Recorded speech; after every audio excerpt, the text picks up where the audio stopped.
Assalamualaikum warahmatullahi wabarakatuh. Waalaikumsalam warahmatullahi wabarakatuh. Bismillahirrahmanirrahim. Alhamdulillahi rabbil alamin. Wassalatu wassalamu ala ashrafil anbiya'i wal mursalin, Sayyidina wa maulana Muhammadin wa ala alihi wa sahbihi ajma'in, amma ba'du.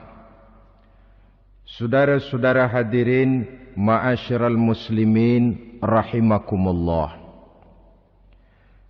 Salah satu dari rukun iman yang 6 mengajarkan kepada kita untuk beriman dengan adanya hari akhirat. Hari yang dimulai dengan kehancuran alam ini, yang dalam istilah kerennya disebut the last day of the world, di mana air laut tumpah ke darat, planet-planet bertabrakan, gunung meletus, bumi gempa, lalu semua yang bernama hidup mati. Terjadilah kebangkitan setelah mati itu dalam kehidupan yang disebut kehidupan akhirat. Pada kehidupan akhirat itu Allah jelaskan dalam surah Abasa ayat 34, Yauma yafirrul mar'u min akhihi wa ummihi wa abihi wa sahibatihi wa banihi likulli imri'in minhum yawma idzin sya'nun yughnih. Hari di mana setiap orang akan lari dari saudaranya, dari ibunya dan bapaknya, dari istrinya dan anak-anaknya. Setiap orang pada hari itu disibukkan oleh persoalannya sendiri-sendiri. Sehingga sangat boleh jadi hari itu orang tua tidak lagi sempat memikirkan anaknya. Seorang suami tidak lagi sempat memikirkan istrinya. Seorang teman pun tidak akan sempat memikirkan teman. Tiap orang sibuk dengan persoalannya sendiri-sendiri untuk mempertanggungjawabkan kegiatan hidupnya ketika di dunia ini. Dalam keadaan semacam itu, di mana orang disibukkan dengan persoalannya masing-masing, ada 7 golongan manusia yang mereka tenang-tenang saja. Orang lain bingung, mereka kalem. Orang lain kepanasan, mereka mendapat keteduhan. Siapa mereka? Inilah yang akan kita jadikan pembicaraan pada pertemuan kita kali ini. Bersumber dari sebuah hadis di mana bersabda Rasulullah sallallahu alaihi wasallam, Sab'atun yuzilluhumullahu yawma la zilla illa zilluh. Ada 7 golongan manusia, kata beliau, yang di akhirat nanti akan langsung mendapat perlindungan dari Allah.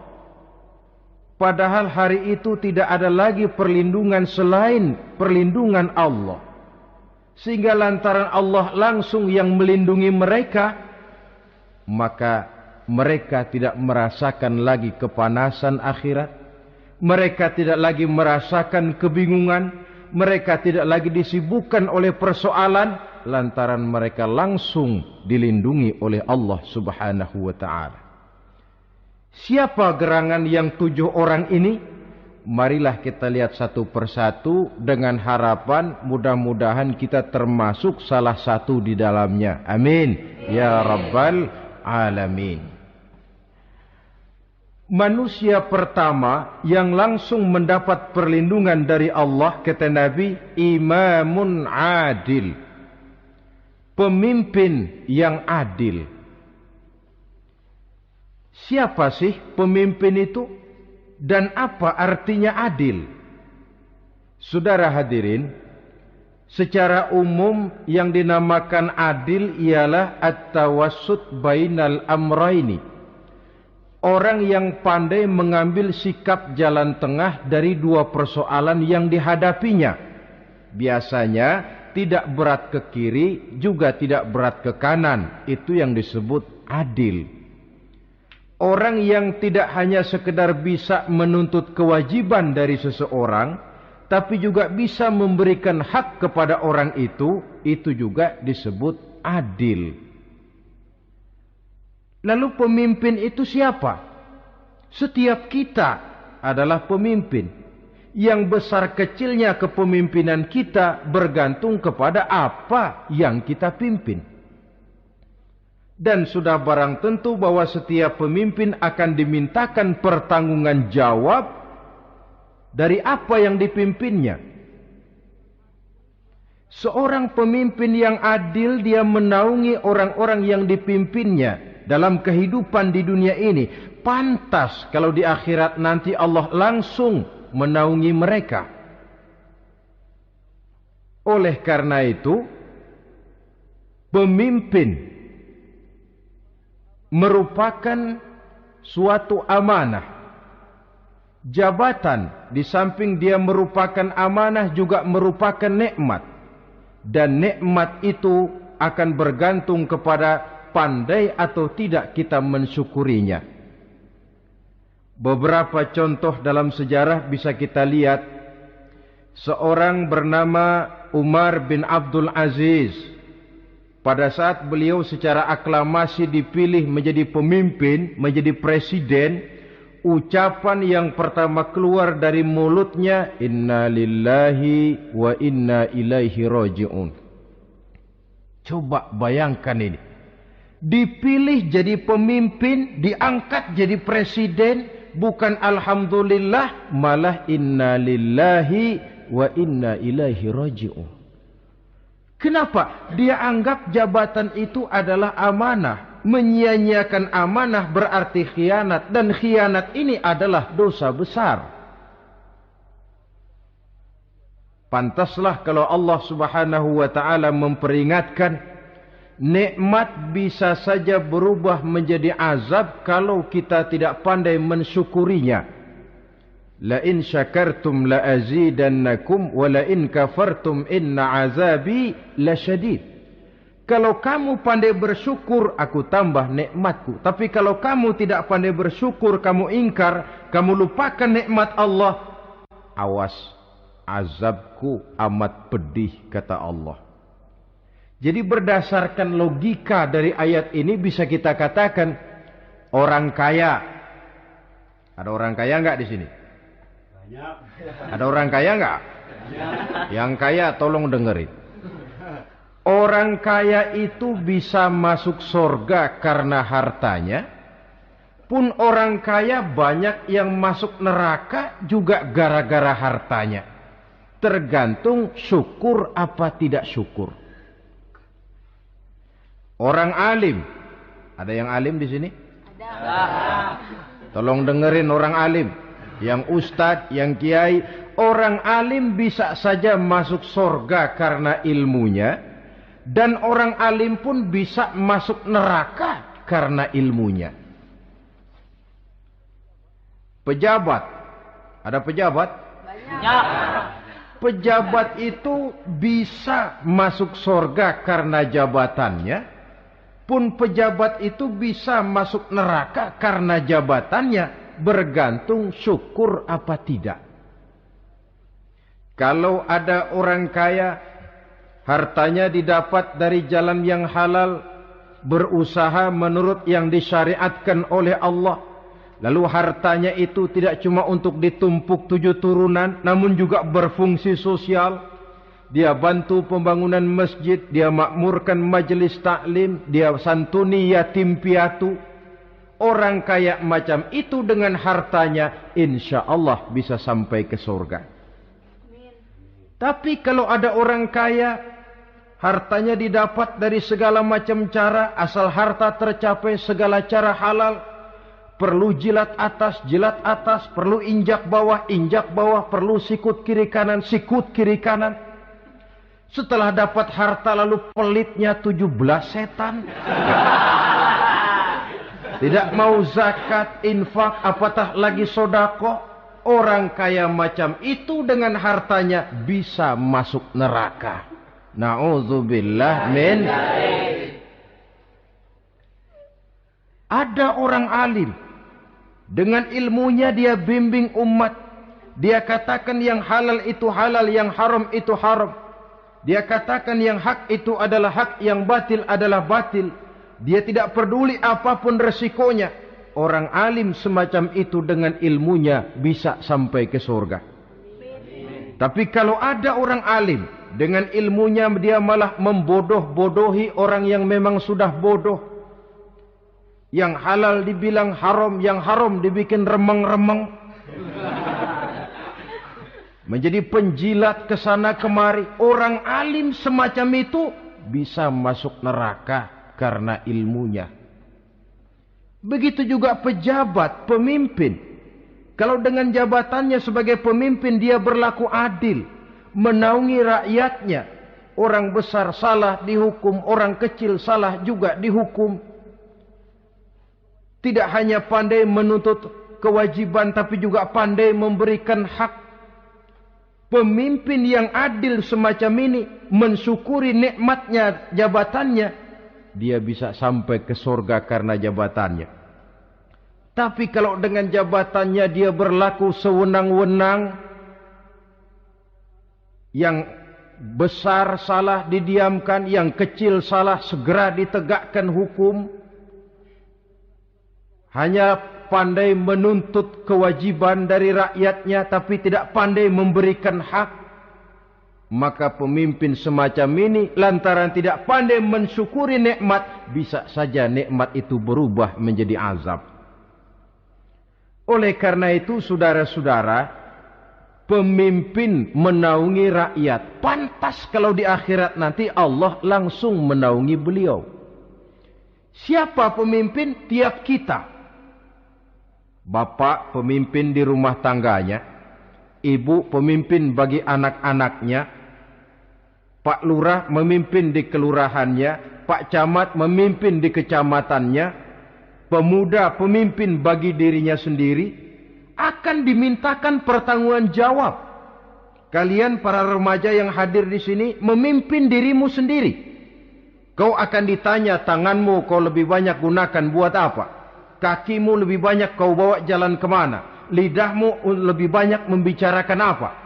Dan hari pertanggungan jawab nanti kalian jangan berharap akan ada saksi dari luar. Saksinya anggota badan kita sendiri. Dalam surah Yasin Allah jelaskan, Al-yawma nakhtimu ala afwahihim wa tukallimuna aydihim wa tashhadu arjuluhum bima kanu yaksibun. Ada kan di surah Yasin? Ayat berapa? Pokoknya Yasin dah.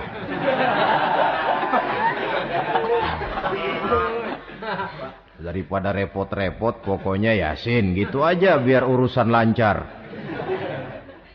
Al-yawma nakhtimu ala afwahihim. Pada hari itu kami kunci mulut mereka.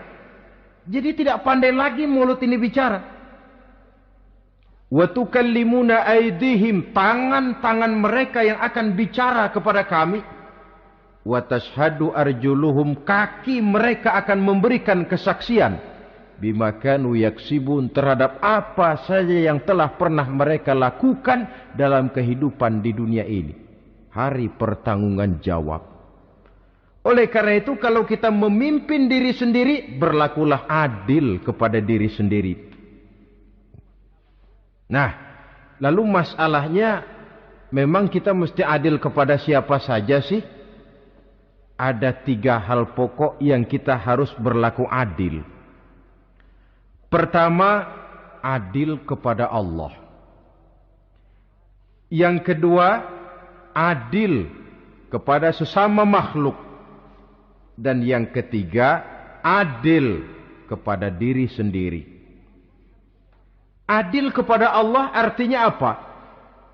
Mendahulukan hak Allah daripada kepentingan pribadi. Kalau sudah datang waktu sholat asar misalnya, walaupun sedang enaknya latihan voli, berhentilah dulu sebentar. Sholat kita adil kepada Allah. Adil kenapa? Dalam contohnya dengan sholat misalnya. Sholat itu kan sehari semalam 5 waktu yang wajib. Betul apa betul? Betul. 5 waktu. Lah sholat itu, kalau sholat bagus, taruhlah 7 menit. Kalau sholatnya itu kilat, 4 menit. Ada lagi yang kilat khusus. Enggak pakai perangko, 2 menit barangkali selesai. Taruhlah 5 menit kita ambil yang bagus. Kalau 5 waktu kali 5 menit kan cuma 25 menit. Sementara Allah memberikan kita hidup ini 24 jam sehari semalam. Cuma 25 menit diminta untuk ibadah kepadanya. Tidak sanggupkah kita berlaku adil? 25 menit ini untuk menghadapmu ya Allah. Sementara engkau telah memberikan restannya 23 jam 35 menit untuk hidup. Dalam sehari semalam. Mendahulukan hak Allah daripada kepentingan pribadi. Adil kepada Allah. Adil yang kedua, adil kepada sesama makhluk. Adil kepada manusia. Adil kepada binatang. Adil kepada alam. Yang kalau prinsip keadilan itu kita langgar akan membawa efek bagi diri kita juga. Manusia sekarang kan tidak adil kepada alam. Misalnya apa? Hutan ditebangi secara liar. Gunung-gunung menjadi gundul. Akibatnya ketika turun hujan terjadi erosi. Banjir melanda kemana-mana. Tanah longsor terjadi. Akibatnya terkena manusia juga kalau mereka sudah tidak menjaga keseimbangan alam ini. Adil kepada orang lain, apakah itu namanya tetangga, teman, keluarga. Dan yang ketiga, adil kepada diri sendiri. Bagaimana pengertiannya? Mata ini punya hak untuk tidur. Begadang terus tiap malam, tidak adil kepada mata. Nah, ini yang ketawanya paling kencang pasti tukang begadang ini.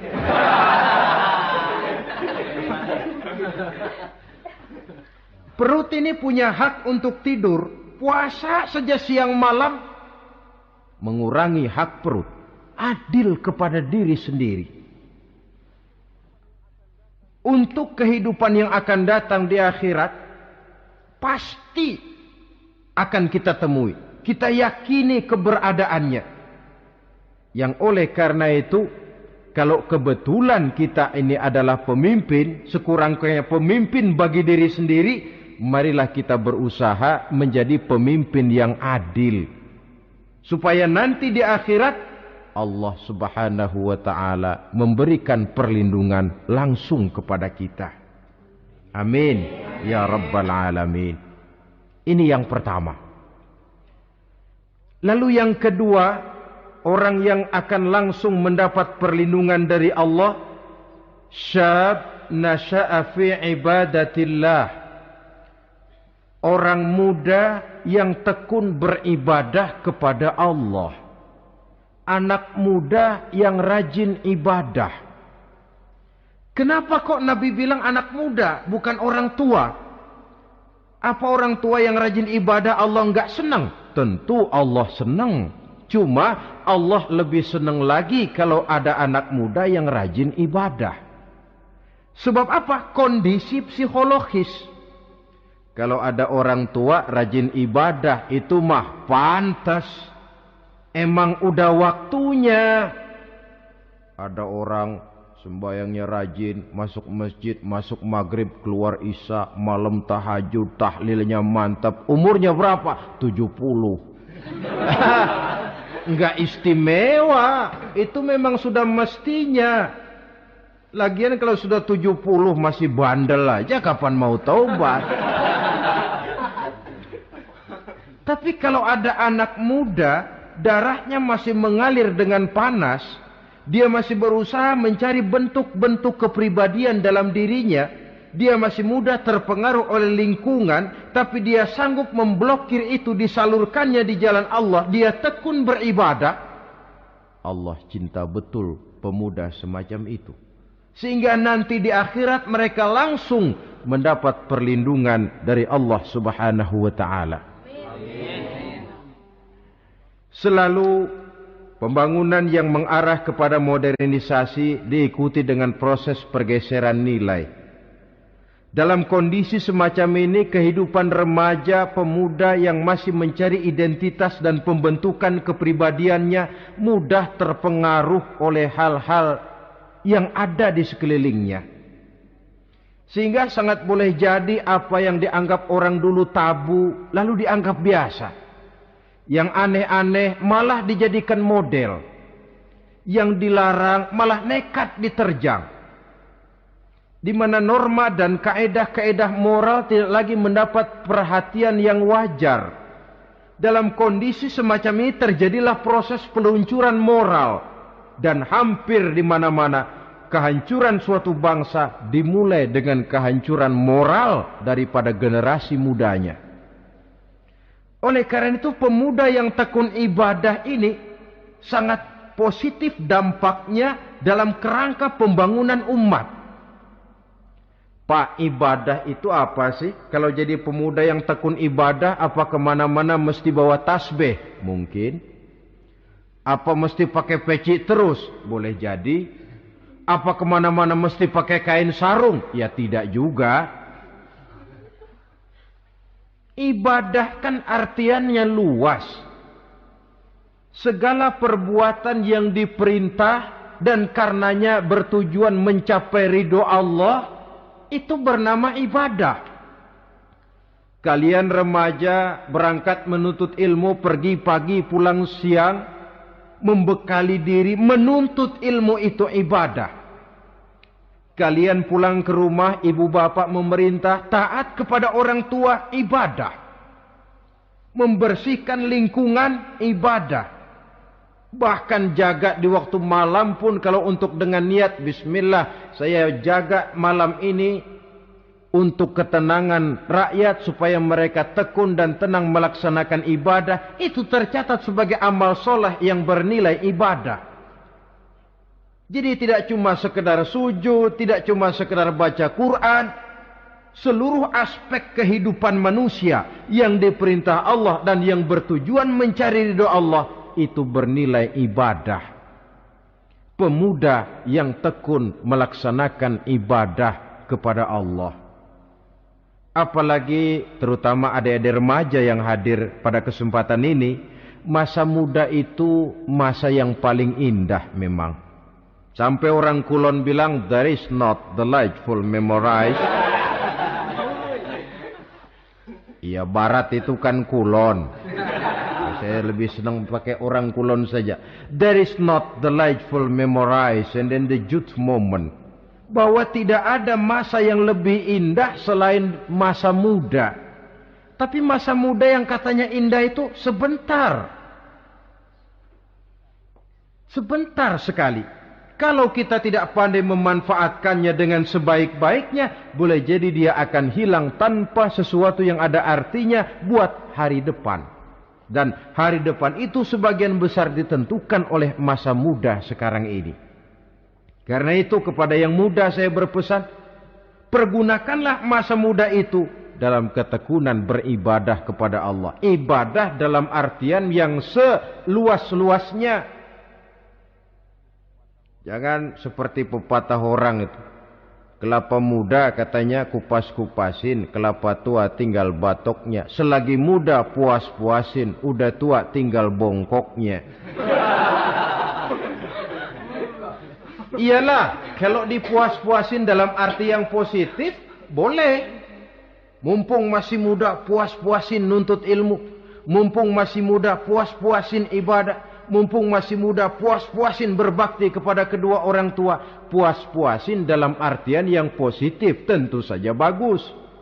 Tapi kalau puas-puasin dalam arti menghambur umur untuk sesuatu yang mubazir, bergadang di pinggir-pinggir jalan, lalu mulai berkenalan dengan morfin, narkotik, ganja, terperangkap oleh budaya-budaya modern yang menyesatkan, terpancing oleh model-model baru yang kelihatannya menarik tapi sebenarnya tidak bermanfaat. Entah pada akhirnya akan mendatangkan penyesalan kepada kita saja. Coba, belakangan ini saya dengar di Jakarta akan ada satu festival yang disebut Festival Ngeceng.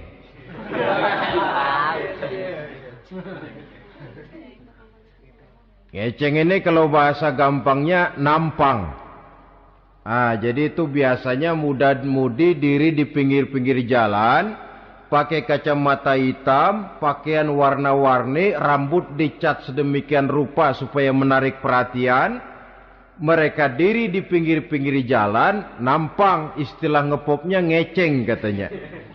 Ini mau diadakan festival, secara langsung atau tidak, festival ini kan mempopulerkan ngeceng jadinya. Yang tadinya orang awam gak kenal, lantaran diangkat ke permukaan jadi terkenal. Kalau sudah terkenal lalu jadi mode. Kalau sudah jadi mode, latahan. Boleh jadi nanti akhirnya ngeceng masuk desa. Bukan cuma sekedar ABRI masuk desa, bukan cuma sekedar koran masuk desa, ngeceng pun bisa saja masuk desa. Banyak saluran-saluran positif yang sesuai dengan kreativitas jiwa remaja, ketimbang mengadakan sesuatu yang tidak ada manfaatnya, ketimbang menghabiskan umur untuk sesuatu urusan yang mubazir. Sedangkan umur bukan jatah gratis tanpa batas waktu. Ada pertanggungan jawab. Umurmu kau habiskan di mana? Masa mudamu kau selesaikan di mana? Itu akan dimintakan pertanggungan jawab. Nah, pemuda yang tekun ibadah kepada Allah, dampak positifnya apa? Dia punya sandaran vertikal kepada Allah. Jiwanya besar, jiwanya mandiri. Dan ini yang kita perlukan. Pemuda yang siap jadi pelopor, bukan pengekor. Pemuda yang sanggup mandiri dan bukan membanggakan keturunan leluhurnya. Kata pepatah, wa khairun nasi zu syarafin qadimin aqama li nafsihi syarafan jadida wa syarrun nasi zu khumulin idza fakhartahum zakarul jaduda. Generasi yang baik adalah generasi yang punya kejayaan masa lalu dan buat mereka sendiri mereka mampu mendirikan kejayaan yang baru. Artinya nenek moyangnya memang orang-orang terhormat, tapi dia mampu mandiri mendirikan kehormatan itu bagi pribadinya. Sebaliknya, generasi yang paling jelek adalah generasi pemalas. Yang kalau orang lain kelihatan lebih hebat, dia sebut-sebut nenek moyangnya. Lu sih belum apa-apa, bapak gua dong. Bapak gua katanya. Lu sih belum apa-apa, om saya dong. Tante saya dong. Kerjanya cuma membangga-banggakan leluhur. Dia sendiri tidak ada apa-apanya. Ini generasi yang paling jelek. Kalau orang kelihatan lebih hebat, dia sebut leluhurnya. Sementara dia sendiri nol nilainya, tanpa ditunjang oleh fasilitas leluhurnya. Pasukan pemuda mandiri macam ini yang kita perlu. Bukan sekedar pasukan pemuda oke bos, kulunuwun, yes sir, yes man, kumaha juragan wae.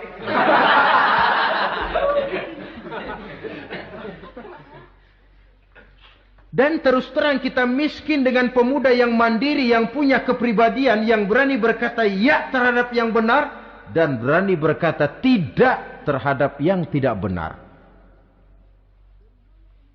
Dari mana ini didapat? Sandaran vertikal dalam bentuk ibadah kepada Allah akan memantapkan jiwa, membersihkan hati, sehingga dia akan berfungsi seperti radar. Sandaran vertikalnya cuma kepada Allah. Inilah dampak positifnya.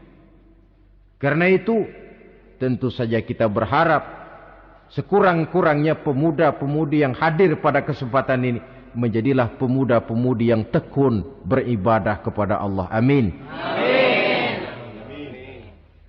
Nah, baiklah ya. Itu tadi yang kedua. Kita lanjutkan sekarang yang ketiga. Orang yang akan langsung mendapat perlindungan dari Allah. Kata Nabi, rajulun qalbuhu mu'allakun bil masjidi. Seseorang yang hatinya selalu terpaut kepada masjid. Apa arti terpaut kepada masjid ini? Apa orang yang gak pernah keluar-keluar dari masjid? Tentu saja bukan. Apa gunanya di dalam masjid terus kalau kerjanya cuma tidur doang? Maksud terpaut kepada masjid ini, hatinya selalu berpikir bagaimana memakmurkan masjid. Jasadnya boleh saja ada di kantor, boleh saja ada di pasar, boleh ada di sawah, boleh ada di ladang. Tetapi hasil daripada usahanya dia lalu berpikir bagaimana memakmurkan masjid. Sebab apa? Masjid merupakan center of activity, pusat daripada kegiatan umat. Kalau kita lihat fungsi masjid di zaman Rasul, di masjid beliau berdakwah, di masjid beliau mengatur negara, di masjid beliau mengadakan perundingan, di masjid beliau bermusyawarah dengan para sahabat. Pusat daripada kegiatan umat. Dan memakmurkan masjid ini dasarnya tidak lain karena iman kepada Allah. Prinsipnya bagaimana kita menghidupkan masjid dan bukan mencari hidup di masjid. Kalau sudah prinsipnya dibalik, bukan menghidupkan masjid tetapi mencari hidup di masjid, saya khawatir masjid akan ambruk. Nyatanya kadang-kadang masjid kita ini fungsinya belum maksimal. Kadang-kadang ada kok masjid yang bukanya cuma seminggu sekali. Jumat pagi jam 9 masjid buka, Jumat jam 2 tutup, buka-buka lagi Jumat depan. Seminggu sekali. Kelemahan lainnya manajemen masjid, terus terang sajalah kita bicara. Kadang-kadang pengelolaannya ketua masjid bapaknya, khatib mantunya, sekretaris ponakannya, imam Bilal cucunya. Gak ada orang lainnya. Ya kalau bagus kepengurusannya tidak apalah. Tapi kadang-kadang kelemahannya ialah bagaimana menciptakan manajemen masjid yang baik sehingga masjid bisa berfungsi sebagaimana fungsinya di zaman Rasulullah sallallahu alaihi wasallam. Apalagi belakangan ini ada kecenderungan yang membuat kita optimis, gembira. Remaja, pemuda-pemudi mulai gemar datang ke masjid. Berkumpul membentuk remaja masjid, remaja musola, mengadakan kegiatan majelis taklim yang mingguan, yang bulanan, aksi sosial yang semuanya bermuara dari kehidupan masjid. Sesuatu yang menggembirakan. Dan sudah sepatutnya para pengelola masjid membuka pintu untuk bisa mengatur masjid menurut manajemen yang diharapkan oleh umat. Karena bagaimanapun di masjid dua jalur komunikasi, bahasa kerennya two-way traffic communication, itu bisa kita laksanakan. Yaitu hablum minallah wa hablum minan nas. Berhubungan kepada Allah dan berhubungan kepada sesama manusia bisa terlaksana di masjid. Berhubungan dengan Allah jelas saja lewat solat misalnya. Berhubungan dengan sesama manusia jelas saja lewat musyawarah, lewat majelis taklim, lewat kegiatan-kegiatan yang mensyiarkan agama. Dan begitu selanjutnya. Saudara hadirin yang saya hormati, memakmurkan masjid sebagai rumah Allah. Sebab dalam hadis kursi Allah katakan, inna buyuti fil ardi al masajid wa inna zuwari fiha ummaruha rumahku di permukaan bumi adalah masjid-masjid, kata Allah. Dan orang-orang yang memakmurkan masjid, orang yang datang ke masjid adalah tetamuku. Kalau Allah memerintahkan kita menghormati tamu, tentu Allah lebih tahu bagaimana menghormati tamunya sendiri. Allah mengajarkan kita, hormatilah tamumu. Sekarang kita yang menjadi tamunya Allah dengan datang ke masjid, dengan memakmurkan masjid, Allah lebih tahu menghormati tamunya. Ini yang ketiga. Yang keempat, hadirin, orang yang langsung mendapat perlindungan dari Allah itu rajulani tahabba fillahi ijtama'a alaihi wa tafarraqa alaihi. Dua orang yang menjalin persaudaraan, yang bertemu dan berpisah karena Allah, bersaudara karena Allah. Bukan karena orang punya pangkat tinggi lalu kita temani, bukan karena orang kaya lalu kita dekati, tetapi karena Allah. Kau di jalan Allah, mari kau saudara saya. Kau keluar dari jalan Allah, maaf sajalah, bawalah dirimu sendiri, saya akan membawa diri saya. Lebih baik sendiri daripada berteman jahat. Berdua memang lebih baik daripada sendiri, tapi sendiri lebih baik daripada berteman jahat. Maksudnya apa ini? Sederhana dalam benci, sederhana dalam cinta. Ukurannya Allah. Al-Quran mengisyaratkan, wa asa an tuhibbu syai'an wa huwa syarrul lakum, wa asa an takrahu syai'an wa huwa khairul lakum. Sangat boleh jadi, kata Allah, kamu menyenangi sesuatu padahal akibatnya tidak baik bagi kamu. Dan sangat boleh jadi kamu membenci sesuatu padahal akibatnya baik bagi kamu. Nah, mari kita lihat. Kalau orang bersaudara cuma karena temannya itu punya pangkat tinggi, saya yakin kalau temannya pensiun, persaudaraannya akan selesai sampai di situ. Kalau kita mencari teman cuma karena dia kaya, satu saat dia jatuh bangkrut, jatuh miskin, persaudaraan akan selesai sampai di situ. Tapi kalau karena Allah yang bisa memisahkan kita apabila orang sudah keluar dari jalur yang diridhoi oleh Allah Subhanahu wa taala. Oleh karena itu, kepada semua hadirin, mari menjalin persaudaraan dalam bentuk ideal yang diajarkan oleh Islam. Nilai persaudaraan yang diikat oleh akidah. Kalaupun harus benci, bencilah sederhana, tidak habis-habisan ngebenci orang. Kalaupun harus cinta, cintalah sederhana. Boleh jadi yang hari ini kita benci bukan main, besok kita senangi. Mungkin yang hari ini kita cintai mati-matian, besok sudah berubah menjadi yang kita benci. Sederhana saja, tidak usah berlebih-lebihan. Kalau nilai persaudaraan yang diajarkan ini bisa kita wujudkan, persaudaraan yang diikat dengan nilai akidah, maka dari persaudaraan semacam itu, insya Allah kita bisa berbuat banyak untuk kepentingan diri, keluarga, masyarakat kita pada umumnya. Ini kelompok yang keempat. Orang kelima yang nanti langsung mendapat perlindungan Allah, rajulun da'athum ra'atun zatu mansibin wa jamalin ila nafsiha faqala inni akhafullaha rabbal alamin. Seorang laki-laki, kata Nabi, yang dipanggil oleh perempuan cantik. Laki-laki normal dipanggil oleh perempuan cantik.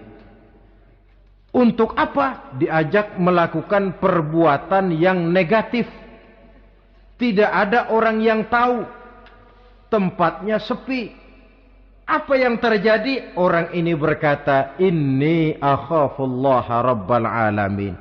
Maaf saja, saya takut kepada Allah. Orang yang bermoral nanti di akhirat langsung dilindungi oleh Allah. Tidak mudah jatuh oleh bujuk rayu. Tidak mudah terpesona oleh wajah-wajah yang menggiurkan.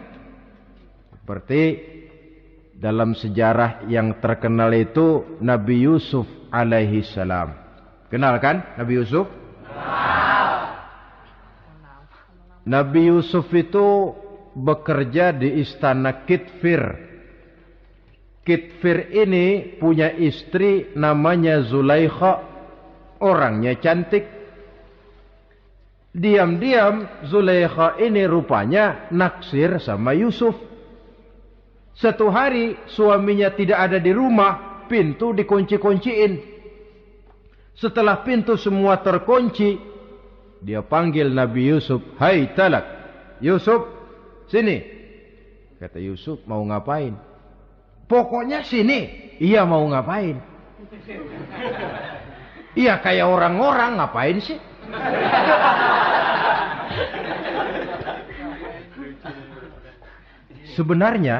Sebenarnya ini Zulaikha senang kepada Yusuf, Yusuf pun demikian. Walaqad hammat bihi wa hamma biha. Zulaikha menyenangi Yusuf, Yusuf pun menyenangi Zulaikha. Tapi apa? Walaula an ra'a burhana rabbih. Andai kata Yusuf tidak melihat peringatan Tuhannya, letter S. Yusuf, ini bukan pekarangan ente, dilarang parkir di sini. Sehingga walaupun tidak ada yang tahu, tidak ada yang melihat, Nabi Yusuf selamat dari bujuk rayu Zulaikha. Mempertahankan nilai-nilai moral di tengah kemajuan zaman memang merupakan pekerjaan yang tidak ringan. Merupakan pekerjaan yang sangat berat.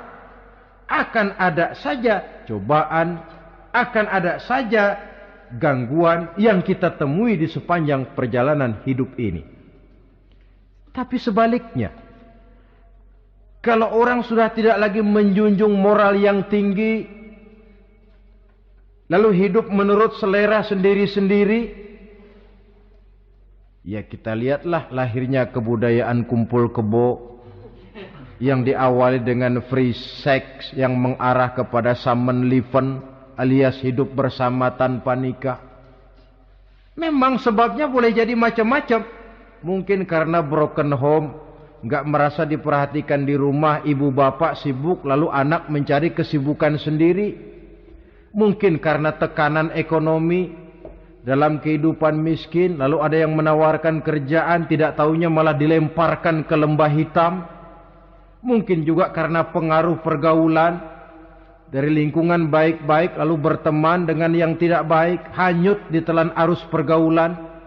Mungkin juga pengaruh kebudayaan yang dia tonton, buku yang dia baca, film yang dia lihat, ikut mewarnai dan membentuk kepribadiannya. Tapi apapun alasannya, satu hal yang jelas, semuanya berangkat dari rapuhnya pegangan orang kepada nilai-nilai agama. Sebab sumber nilai moral yang tertinggi tidak lain agama adanya. Intinya apa? Intinya tidak lain orang yang beragama itu meyakini bahwa kemanapun dia pergi, dimanapun dia berada, Allah selalu melihat yang dia lakukan.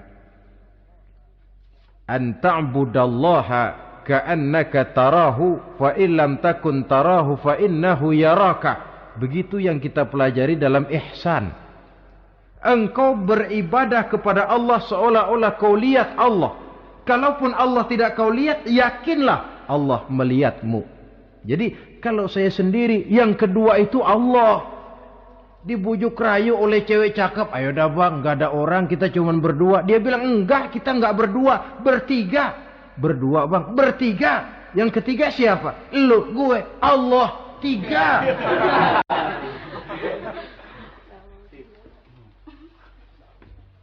Di kantor mau korupsi, dia kasak kusuk, gerasak gerusuk, cari apa yang seharusnya menjadi hak orang lain. Tidak ada yang lihat, tapi dia tidak sendiri. Saya berdua. Yang kedua, Allah. Merasakan kehadiran Allah dekat dalam hidup. Nilai moral semacam ini menyelamatkan masyarakat. Pantas kalau orang semacam ini di akhirat nanti langsung mendapat perlindungan dari Allah Subhanahu wa ta'ala. Karena itu terutama adik-adik remaja yang hadir, sebenarnya yang paling mahal dalam hidupmu adalah harga dirimu. Kalau itu sudah terjual dan tergadai, apalagi yang bisa kau banggakan dalam hidup ini? Titel yang berenteng barangkali, harta yang banyak, mobil yang serba berkilat barangkali. Tidak akan banyak manfaatnya kalau sudah dimulai dengan kehancuran daripada harga diri. Tidak ada yang lebih mahal daripada harga diri. Jagalah itu baik-baik. Pelihara nilai-nilai moral. Makin pandai kau jaga diri, insya Allah makin mahal hargamu. Dalam pandangan manusia, lebih-lebih juga dalam pandangan Allah. Pantas kalau pepatah bilang, innamal umamul akhlaqu ma baqiyat, fa in zahabat humu akhlaquhum zahabu. Suatu bangsa akan tegak kalau dia masih punya nilai moral. Bila hancur moral itu, hancur jugalah ketegakan daripada bangsa itu sendiri. Ini yang kelima. Yang keenam, masih dua lagi. Orang keenam yang nanti akan langsung mendapat perlindungan dari Allah, rajulun zakarallaha khalian fafadat ainahu. Seseorang yang mengingat Allah dalam kesunyian, lalu berlinang air matanya. Tengah malam dia bangun, bertahajud dia kepada Allah. Gemersik tikar tersentuh tangan, laksana lambaian tangan malaikat maut nak datang merenggut nyawa. Terbayang segala dosa dan kesalahan, tergambar semua kekeliruan yang dilakukan dalam hidup. Lalu air mata pun tanpa terasa berurai membasahi pipi. Orang yang mengingat Allah dalam kesunyian. Saudara, tidak ada orangnya itu yang tidak punya dosa. Coba saya mau tanya, yang kumpul di sini ada enggak orangnya yang enggak punya dosa? Tidak ada. Dan memang orang yang baik itu bukan orang yang tidak punya dosa. Sebab tidak ada orang yang tidak punya dosa. Orang yang baik adalah orang yang apabila dia melakukan dosa, dia segera sadar, dijadikannya itu sebagai pelajaran untuk tidak diulanginya lagi pada masa yang akan datang. Dengan kata lain, mengingat Allah dalam kesunyian itu artinya bertaubat. Ini kan anak muda sekarang nih, kalau diajak bicara taubat, taubat mah urusan 70 ke atas, Pak. Kita ini masih lama. Padahal masalah taubat bukan masalah tua. Masalah taubat adalah masalah dosa, dan masalah dosa adalah masalah manusia sejak dia akil balik sampai dengan kehidupannya yang sekarang. Sengaja atau tidak, besar atau kecil, ringan atau berat, tiap kita mesti mempunyai yang namanya dosa. Allah Maha penerima taubat sepanjang nafas belum sampai di kerongkongan. Jikalau nafas sudah sampai di tenggorokan, baru kita mau melaksanakan yang namanya taubat. Kasihlah itu.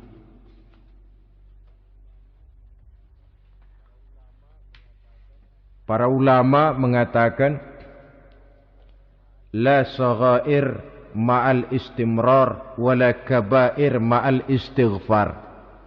Tidak ada dosa kecil kalau ditumpuk terus, dan tidak ada dosa besar kalau diikuti dengan istighfar, permohonan ampun kepada Allah.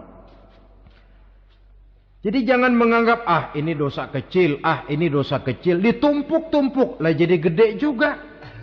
Tidak ada dosa yang kecil kalau dikerjakan terus-menerus, dan tidak ada dosa yang besar kalau diiringi dengan istighfar. Dalam kehidupan ini, apabila dosa sudah bertumpuk, maksiat merajalela, munkarat menjadi jadi, Allah tidak akan segan-segan menurunkan azab. Azabnya itu bisa dalam bentuk bencana alam, banjir namanya, kebakaran merajalela namanya, gempa bumi namanya, bendungan pecah namanya, reaktor atom bocor namanya. Namanya boleh jadi macam-macam. Sebab apa? Al-Quran memberikan jaminan, wa ma kana Allahu liyu'adzibahum wa hum yastaghfirun. Allah tidak akan menurunkan azab selama di tengah masyarakat manusia masih banyak orang yang istighfar kepada Allah. Jadi hakikatnya kita ini berhutang jasa kepada orang yang rajin sujud, rajin mohon ampun kepada Allah. Lantaran mereka barangkali azab tidak diturunkan oleh Allah kalau melihat banyaknya sudah munkarat dan maksiat.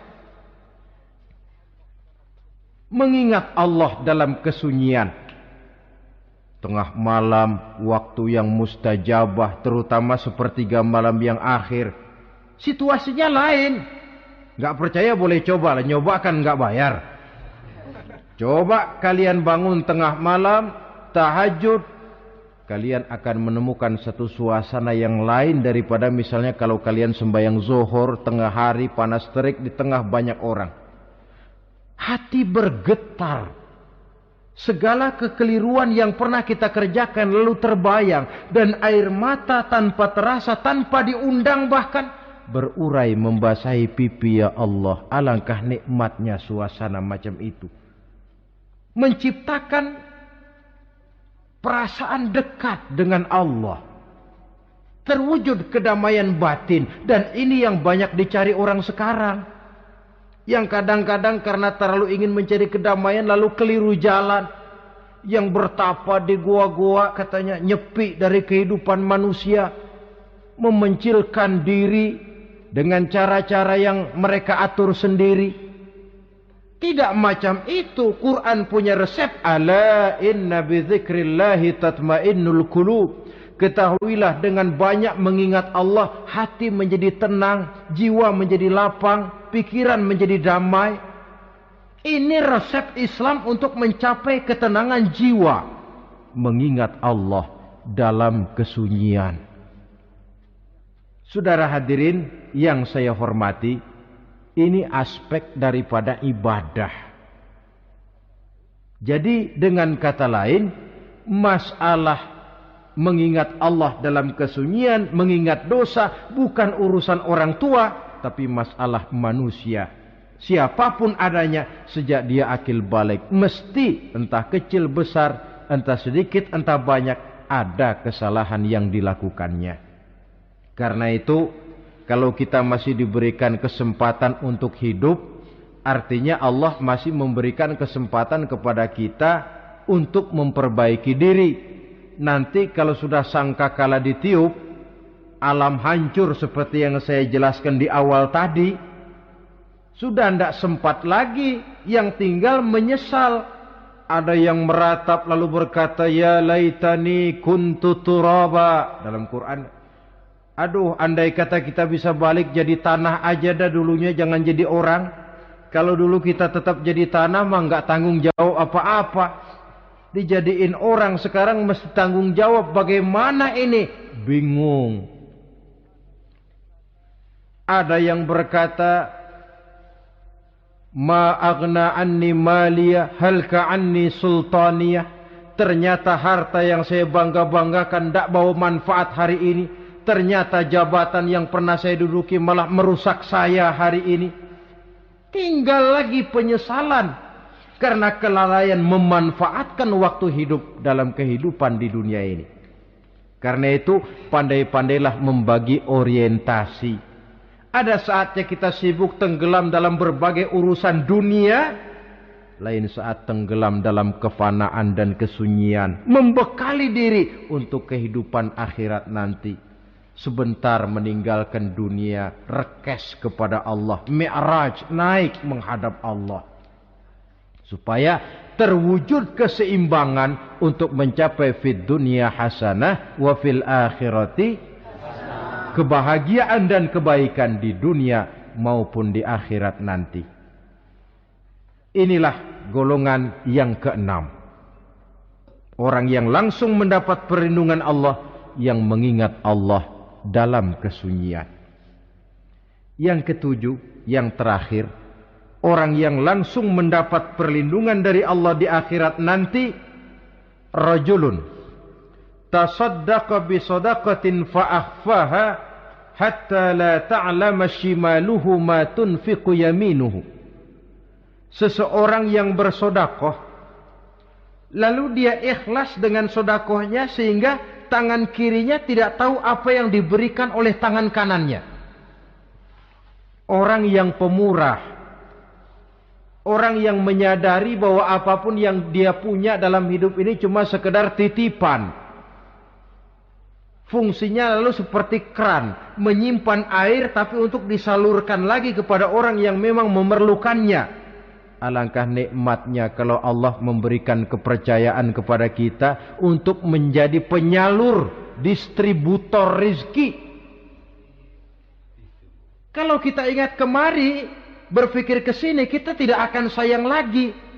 Enak saja yang peras keringat banting tulang cari rezeki saya, sampean datang-datang mau minta. Loh, mungkin rezeki dia tapi lewat tangan kita. Satu kehormatan dari Allah kalau kita dijadikan seperti keran, menyimpan air tapi tidak untuk dirinya sendiri, disalurkannya kepada orang-orang yang memang memerlukannya. Tidak ada orang jatuh bangkrut lantaran bersikap pemurah, dan tidak ada orang jadi kaya raya lantaran dia bakhil atau pelit bin kikir alias medit.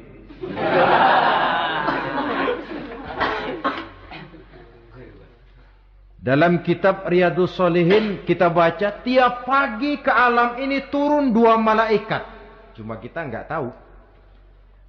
Dua-duanya berdoa. Yang sebelah kanan berdoa, yang sebelah kiri berdoa. Kata yang sebelah kanan doanya tiap pagi ini.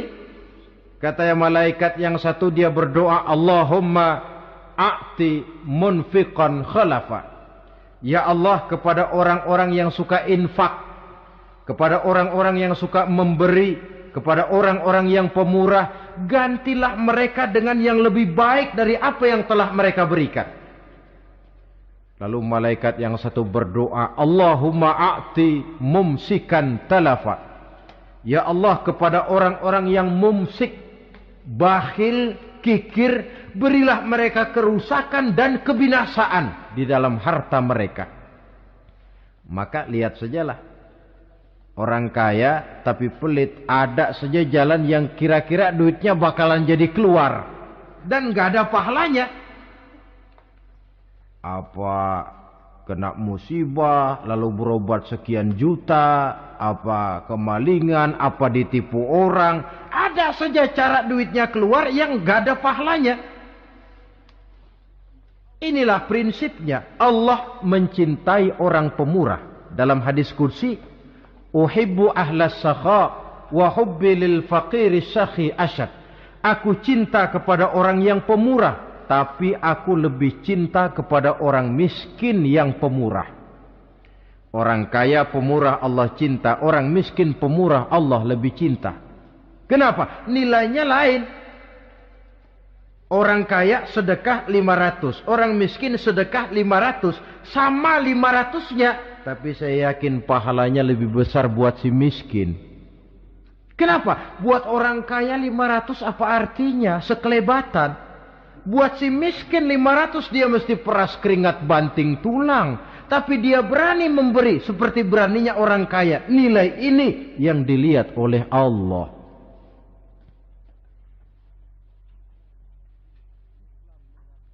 Islam mengakui hak milik pribadi, tapi harus berfungsi sosial. Di dalam harta yang kita miliki itu ada haknya masjid, ada haknya yatim, ada haknya madrasah. Dan Allah subhanahu wa ta'ala bisa, saya katakan di awal tadi, merubah nikmat menjadi azab kalau kita tidak pandai mensyukurinya. Bersyukur kalau diberikan harta artinya mempergunakan harta itu sesuai dengan kehendak yang memberinya. Allah memberikan harta kepada kita. Apa yang Allah kehendaki? Supaya harta itu berfungsi sosial. Milik pribadi silahkan, tapi berfungsi sosial dalam kehidupan. Kita terus terang saja, umat Islam ini bukan tidak punya potensi, tapi tidak pandai menginventarisir potensi. Apa tidak ada orang Islam yang kaya? Banyak. Yang belum banyak yang mau berbuat atas nama dan untuk kepentingan agamanya. Kalau buat pribadinya, berani bukan main. Itulah yang sering diungkapkan orang, pembangunan pesantren terlunta, ya, asrama yatim piatu tidak terurus. Ada orang membangun masjid, meletakkan batu pertama sekaligus jadi batu terakhir. Setelah itu la yamutu wa la yahya, mau dibilang hidup tidak kelihatan geraknya, mau dibilang mati pun tidak ketahuan kuburannya. Kurangnya kesadaran akan arti amanah dan titipan dari Allah. Lahirlah korun-korun abad 20. Kalian tahu sejarah korun? Saking kayaknya korun, kunci gudang hartanya itu saja onta yang bawa. Itu baru kunci itu. Onta yang bawa. Ketika orang tanya, anna laka hadza ya korun, hartamu begini banyak, dari mana kau dapat korun? Ya saya usaha, tidak ada hubungannya sama Tuhan, katanya. Apa yang terjadi? Lantaran kekurang ajarannya, melupakan nikmat, korun dan seluruh harta bendanya ditenggelamkan Allah oleh gempa bumi. Makanya orang sekarang kalau dia macul ketemu harta, apa katanya? Gue dapat harta karun. Peninggalan si korun itu barangkali dahulunya. Saudara-saudara, oleh karena itu, kalau kita oleh Allah diberikan amanah berupa harta, pandailah bersyukur dan jadilah orang yang ikhlas dalam bersedekah. Nah, inilah pertemuan kita pada kali ini. Walaupun singkat, mudah-mudahan sekali lagi kita termasuk salah satu di antara 7 golongan yang di akhirat nanti langsung mendapat perlindungan dari Allah. Amin. Terima kasih banyak atas segala perhatian. Mohon maaf atas segala kekurangan. Usikum wa nafsi bitaqwallah. Wassalamualaikum warahmatullahi wabarakatuh.